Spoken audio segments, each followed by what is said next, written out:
pummeling. How many people in here have done pummeling drills, right? Most of the people, right? This is like over, under pummeling, inside pummeling, collar tie. All these things coincide with what we're going to be teaching today. So I like to get a hold of this person however I can, whenever that happens, right? So, you know, we get into this over, under kind of pummeling position. My right foot is forward, my right arm is underneath. This is a better position than being kind of here. Garrett just grabs my left leg and I fall over. So keeping that good balance like you're fighting is important. Whatever arm is forward, that's like my leg. So if that changes at any time during this pummeling situation, I make some space. This back leg kind of bumps, my shoulder makes some space so I can get this inside in, palm up like that little teapot kettle thing, and then I start working in to get this underhook on this side. And as I do that, this left leg is stepping forward as well. And Garrett's trying to do the same thing for me to get that from happening, right? So we move our feet. Footwork is super important, right? So as we start moving in these situations, we're getting to like this spot. And at some point, I like to just clamp onto this elbow. So I try to get above his little knobby part of his elbow, and I clamp that thing inside. My back of my palm kind of goes to his chest, and then I lift my hand like that little teapot kettle thing. And it already starts to put a little bit of pressure on his elbow here. So I want to keep my hips kind of close to him, and then I use this hand to kind of karate chop his chest and get him posture broken up into this kind of position. So I've got like this space kind of blocked with my hip because normally he'll try to pull his arm out. And as he does that, he tries to pull it in the front, my hip kind of blocks that area, right? So this is kind of where I like to start off at with that overhook, and then I look for options that he gives me next. So, you know, when we're playing with our partners, I just want you to get in this nice over-under position, make a little bit of space. Okay, clamp that thing down. Now I've got this overhook. I want you to clamp that thing like you're taking it home. Like, get over top of this elbow, my little nubby part of my elbow gets on his own elbow. I pull my elbow back to its home. I'm putting my palm up here, and it makes a lot of pressure on his elbow. It's hard for him to just rip that thing out. Then as my hip gets closer, it's more difficult for him to just pull that arm out of there. And as he does, we're gonna go into sequences next there, but I want you to get this control. Hold on to that arm like dear life, right? Then I go with this hand, that was the underhook side, right? My head position is super important, so I'm always keeping no space between my body. I don't wanna be out here, this is bad. So I'm always in here. I use my elbow to start pushing, and then I use this hand to come inside and I kind of already chop my own hand. So there's a couple different ways I like to do this. You're gonna get into that angle, starts putting pressure on that elbow here. So when this hand comes back in front, I start driving my face into his head. He drives into me a little bit, I sit to my butt, look over the shoulder, look the legs out, go right to knee on belly, and then goes to the shoulder, come over top, and then I come off with throttle and finish this straight arm lock. Again. So, everybody's just nice and flowy. Boom. Okay, clamp here. Make it nice and tight. Elbows come home. Palm goes to the ceiling here like a little tea kettle. Head position. Usually this one in front. Grab hold of that tricep. Hips come close. Drive into my partner. He gives me input. I step back. Look up and over. Knee goes to the sternum. Immediately get all my weight on his body. Go to the shoulder. Come off. And then finish that straight arm lock. It's really nice control, and you end up in this good position. Sometimes you might forget to click that little leg. I want your heel to flip and then come right back to the glove. This way you don't end up in knee on belly, or you don't end up in half guard, and you automatically come to knee on belly. So that knee's in that perfect spot as soon as you get to side control. Does that make sense to everyone? You guys want to give it a shot? All right, let's do it. 1, 2. A really nice course on the YouTube channels that just wrestle or something like this. Really, really good head position, pummeling type position, so check that out. But the head position is one of the most important things as we kind of start moving, right?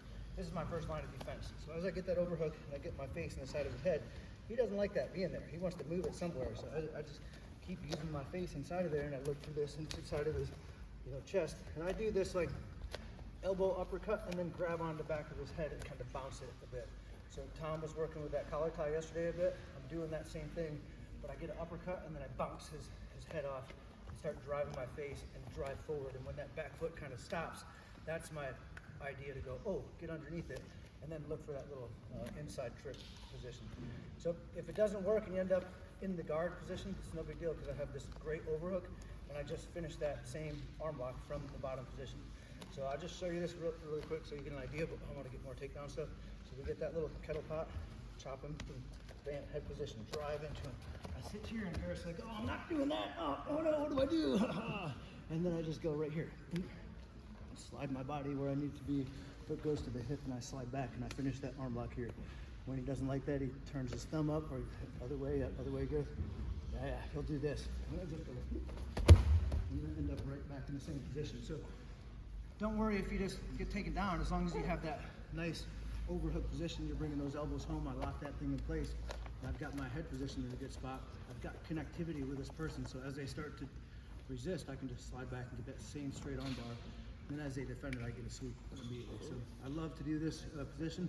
And once you're comfortable, not giving a shit if you get taken down or you end up taking people down, then you have Jiu Jitsu. That's what we have the ground stuff for, right? So don't be scared to kind of play around and put yourself in weird places, but try to do it safely with someone that understands what the hell's going on, and give them some input as they give you some input back. And think about 180 degrees out as I drive one direction, as he stops that, whatever that driving force is, then I look 180 degrees back the other direction. So I like that kind of angle with my head driving in his face, and you see that foot kind of stops him from getting driven back here. As soon as I kind of feel that thing give me resistance, that's when I start to go. So it doesn't have to be with the elbow uppercut. You can also go into like lateral drops with this hand as well. And I sit through and I do the same thing, and I end up in side control, case katami kind of position. So play with it a little bit as you kind of move through. But I want to get mostly into that 2-on-1 because it's, how do we get, what is a 2-on-1, and like how do we get to this position? Like there's many different things that you can do from here. I like to play a little bit more loose because I want him to feel that he has that option to go there. So whenever I get into these types of positions, I got my head position, I start driving, he doesn't like that arm in there, I start, right there, that thing comes in front because he doesn't like this thing getting straightened out, and he feels like my hip was in the way. Here it's in the way kind of. Now as I move my hip back, he's like, there's my way out, and he slips right on out of there. You can grab this way. I like to move my hand out of the way and grab palm up. It's a preference for you guys. Some people will like this, but automatically this leg is likely going to be right there. So my head position again, nice and tight against his body. I'm listening to his shoulder. My head's going to do some work here. So this foot kind of hops forward a little bit as I look for this foot sweep. So it has to be like in the transition period as he starts to defend this. So we're going to do this little tumbling drill just to get in that movement. Yeah, good. And I go here, bam, clamp that thing down, start to get in this position. My hips forward a little bit, start putting pressure on his arm there. Bam, he doesn't like it. I go right here. My head's connected to his body, and then I just drive forward. And I keep this initial hands here, this palm that was up. I scoop inside, go elbow to elbow, and then I come over top. Automatically slide his hand down to this space right here where it kind of gets stuck on his ribs. And I just look up to the ceiling and I get a wrist lock. Or I drive my hips on top of the shoulder here and I drive my elbow to the mat. And now I turn my whole body and end up getting like a forearm crusher and a shoulder lock at the same time. So it goes like wrist lock, forearm crusher, then shoulder. And I clean into this nice smooth sequence because I just go, and I use a little hockey stick to get him to fall down. So I've got that overhook position. I'm here driving. Garrett doesn't like that arm there, boom. Move that hand in front. Now I just get this foot sweep here. Drive into him, keep connection constantly. Look, my toes on the mat, my knees never touch the mat. I'm constantly keeping pressure on this person. Maybe he tries running away. As he does that, grab this arm, right? Now my elbow goes into his ribs, makes him not want to go that way anymore. Most of the time he'll forward trip and get his hips back this way, and as that happens, I go right here into this position. So I'm just on my knee right now because it puts a lot of pressure on Garrett.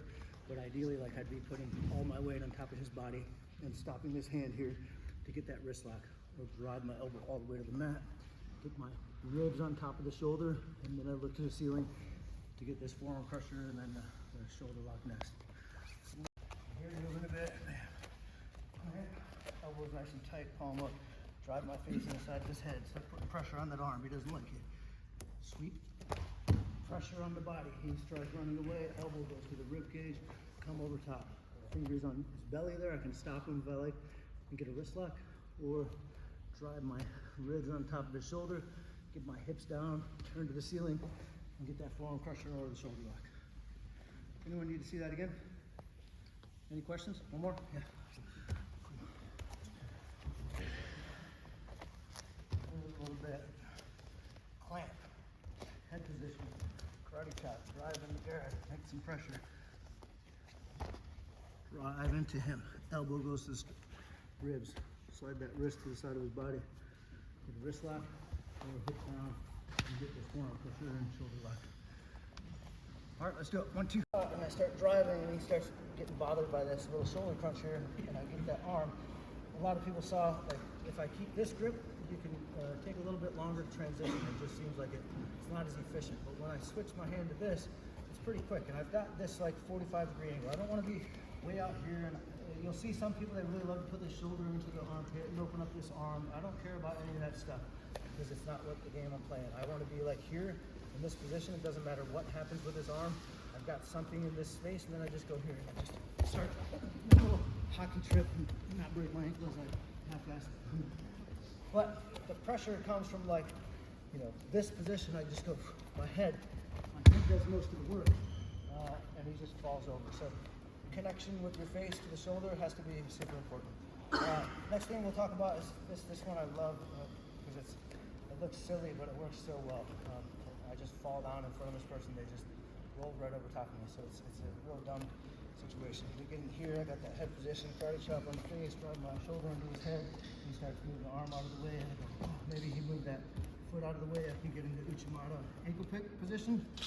Or if that foot already is gone, he gives me all this space. So now this foot stays like maybe 6 inches from his little toes there, and I just do like this side break fall where I try to push this arm through the middle of his legs. Try not to get your head in the outside. I want my head to be over on that far side. If you get your head stuck in here, it really sucks, so be careful with that. So as I do a break fall, I just fall in here and put this arm through the middle of his belly. I just come here. Toe stays engaged, the left foot never leaves. And then I just start catching up, and most of the time he's running away, and I go right back into that same position, right?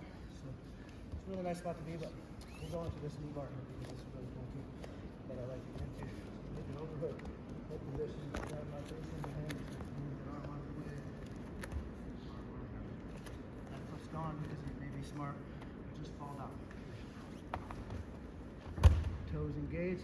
If he runs away, we got that one that we just talked about, right? If he starts turning into me, I go here.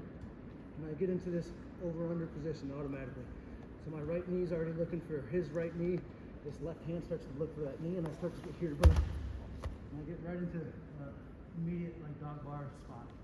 So my hand went from the knee to the leg here. Start to get flattened out, and then I just scorpion my legs. So you've got the option if he runs away, get into that power kimura. If he starts turning into me, I just look for over-under position, and I start eating up the knee line.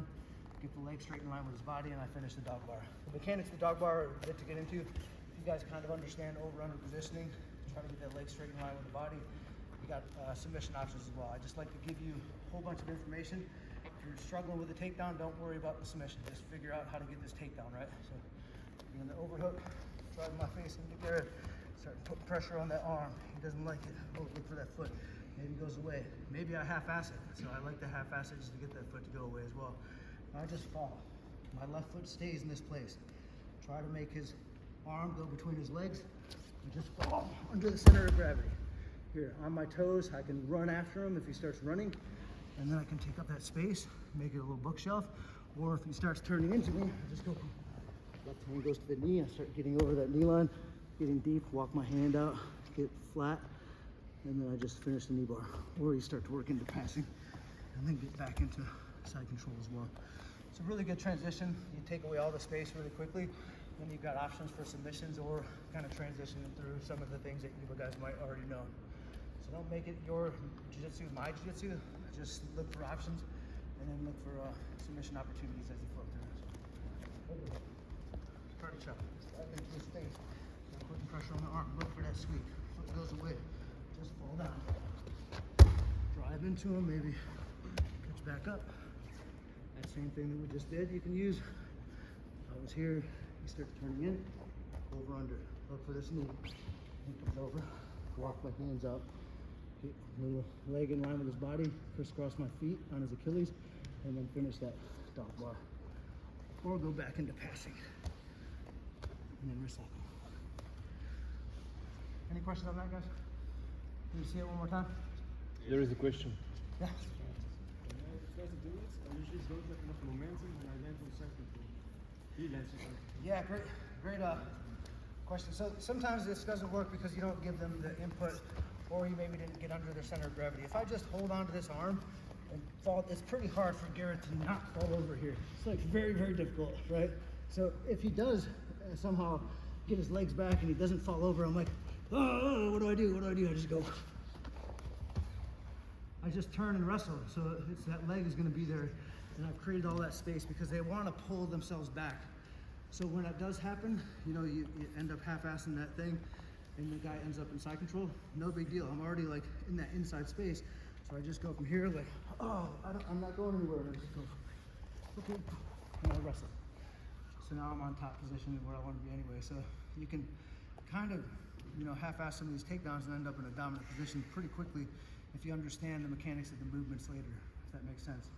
So as you play through this, try to make yourself go under the center of gravity of this person. I need them to be, you know, their head lower than their ass essentially. So I want to try to clamp onto that arm as hard as I can get it, try to drive that hand through the middle of his legs, which makes him really flip over much easier.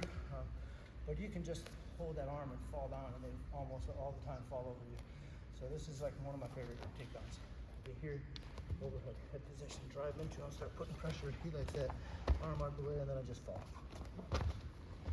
Control. Drive into him. Every time. Finish. Oh, he turns into me. Half guard. Underhook. Overhook. Start driving my face into his. Get that arm out. Look for that foot sweep. Here, you can go inside into Uchimata ankle pick, or just drop into that Uchimata ankle pick. So if you guys like to pass and get into leg drag situations, it's a great spot to be. So I get here, he moves the arm out of the way, I get into that Russian, look for that foot, I just go from look. And now I'm in that leg drag position that Laura was kind of teaching the other day as well. So this is a nice option. It's a bit more like wrestling scramble stuff, and I've got like him legs in front of me. But if you guys like playing into this game, it's a great spot to be. I mean, you look how nice that foot just sets up there, right? He moves that leg out, I'm like, oh, cool, look.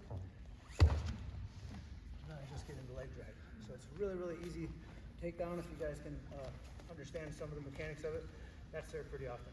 And then I just wanted to talk about, as Garrett gets me into 2-on-1, this is a nice way out of this Russian kind of series. And as soon as he gets into this position, however it is, maybe, you know, collar tie, and you get this little waiter sweep and get into the 2-on-1 or whatever it is. So I'll kind of bait him a lot of times with this hand here, going back to his head. I want to give him that kind of option to get the 2-on-1, so he goes into that 2-on-1 position. And I just turn this arm out and I lower my level, and I get behind his legs. And I go,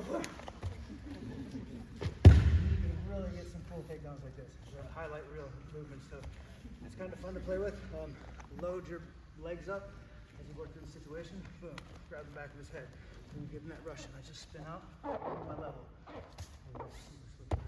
Watch your feet on this mat because it's crazy. Here, Russian, turn, lower level. Here.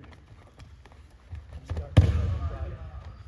You can see how much you can get underneath the person. My legs are super loaded, and I'm already in that perfect position.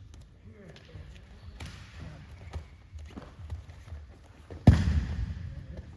Position. Or pick them up around the mat with them. It's kind of fun.